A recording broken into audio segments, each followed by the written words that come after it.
quick one. I'm due a knock on the door pretty soon, so let's crack on with this very quickly. The Norfolk County are having a meeting, and this chap has popped on, and he's talking about morale, and the whole thing about the business association and what I'm seeing from it is morale is being lifted, and this guy is the health chief health executive or something of Norfolk Norwich. Let's see if we can get rid of some of that gumph on the side there. Too much. Let's see if we can do that one. Yeah, that one's better. Chat is disabled for this live stream. Well, that's a shame. Right.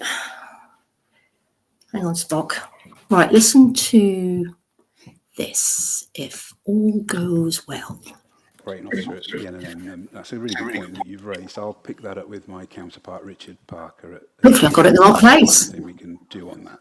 And just going back to your comments on the QH's staff awards, we have staff awards at the NNN as well, and we have monthly Pride awards as well as that.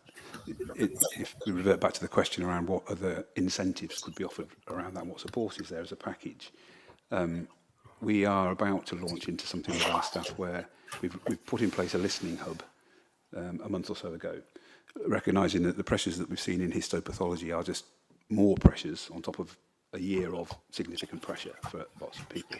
You see, it's not just nurses, it's things we probably wouldn't have heard about. The whole of the NHS.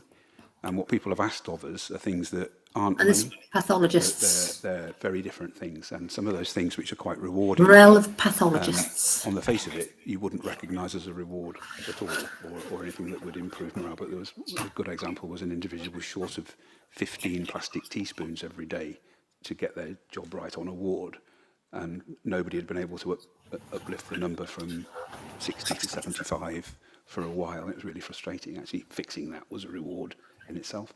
So I think the listening hub and the listening tours. That's the key. Fixing the problem to that, I think, is the morale itself. People are looking for it. So it isn't just the QEH who have got a support package. You see, that's what we need to encourage, I think, within councils. Because if they realise the power they had, that people's morale could be changed by their decisions, by improving what is being talked about, by talking about it. I mean, they've only had their talking hub for a month. So much further that needs to open up to, so much further. But I'm going to leave you with this because my dogs are getting playful. So this is the Norfolk Health Overview Select Committee. I suggest you go over and give it a listen, because at the end of this month there is a health overview. I should have the paperwork. Actually, I do have the paperwork at hand. Don't. It's actually in my diary.